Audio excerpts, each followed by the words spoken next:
उसका निशान शेर खान की आंखों में है। इसीलिए पूरा का पूरा जंगल आग से, जिसे जंगल के सभी जानवर रक्त फूल कहते हैं, उससे बहुत ज्यादा डरते हैं। अब जब मोगली के पिता बचपन में मारे गए थे तो उसके पास बगीरा आया और बगीरा उसे वुल्व्स के पास ले गया। यहाँ पर जो बहुत बड़ा पाइथन स्नेक है जिसका नाम का है, दरअसल वो मोगली को अपनी बातों में लगा रही होती है ताकि उसे निगल जाए।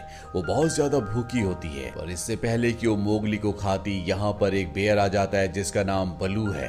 वो का के ऊपर हमला करता है और मोगली को बचाकर यहाँ से ले जाता है। दरअसल मोगली बेहोश हो गया था और अब जब उसे होश आता है तो उसके सामने बलू होता है जो थोड़ा सा टपोरी टाइप भालू होता है। वो मोगली से कहता है, देख बच्चे, मैंने तेरी जान बचाई है, इसके बदले तुझे मेरा भी काम करना होगा।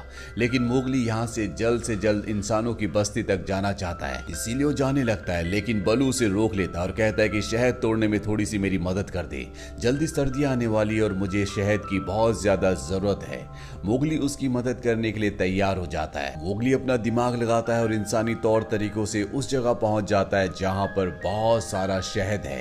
वो बलू के लिए बहुत सारा शहद तोड़ता है, जिसे देखकर बलू बहुत ज्यादा खुश हो जाता है और कहता है, क्यों ना तू मेरे साथ ही रुक जा, हम दोनों अच्छे दोस्त बन जाएंगे, बहुत सारा शहद इकट्ठा करेंगे और पूरी सर्दियां मजे करेंगे, हम यहाँ पर बहुत मस्ती कर सकते हैं। पर मोगली कहता है कि बगीरा ने मुझे यहाँ पर रुकने के लिए मना किया है। बलू कहता है, बगीरा तो मेरा दोस्त है, मैं उसे जानता हूँ, तुम चिंता मत करो, तुम्हें यहाँ पर किसी भी तरह की कोई भी तकलीफ नहीं होगी, मैं तुम्हारी रक्षा करूंगा।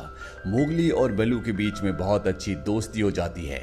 मोगली बलू के लिए और भी बहुत सारा शहद तोड़ता है और रात को मोगली को उस जगह ले जाता है जहां से इंसानों की बस्ती को देख सकते हैं। पर वो मोगली को अब कन्विंस कर चुका है कि वो उसी के साथ रहेगा। अगली सुबह जब ये दोनों मस्ती कर रहे होते हैं तभी यहाँ पर बगीरा आ जाता है जो मोगली को इस जगह देखकर हैरान हो जाता है। दरअसल उसे लगा था कि अब तक मोगली इंसानों की बस्ती में पहुंच चुका है, मोगली अभी भी जंगल में होता है। मोगली बगीरा को देखकर बहुत खुश होता है, वो उसके गले लग जाता है और भालू बगीरा से कहता है कि हम दोनों दोस्त हैं, हम दोनों हमेशा साथ रहेंगे। इसके बाद मोगली बगीरा को गुफा के अंदर ले जाता है जहां पर उसने बलू के लिए बहुत सारा शहद तोड़ा होता है। ये देखकर उसे बहुत गुस्सा आता है और वो कहता है कि हमने तुम्हें पहले समझाया था कि तुम इंसानी तौर तरीकों को जंगल में इस्तेमाल नहीं करोगे, तुम्हें एक अच्छा भेड़िया बनना है, पर फिलहाल तुम इंसानों की बस्ती में जाओगे, कल ही हम इंसानों की बस्ती की तरफ निकल पड़ेंगे। अब जब ये रात को सो रहे होते हैं तभी मोगली को हाथियों की आवाज आती है और जब वो हाथियों के पास जाता है तो वो देखता है कि वहां पर एक हाथी का बच्चा गड्ढे के अंदर फंस चुका है। मोगली रस्सी लाता है और हाथी के बच्चे को रस्सी की मदद से बाहर निकाल देता है।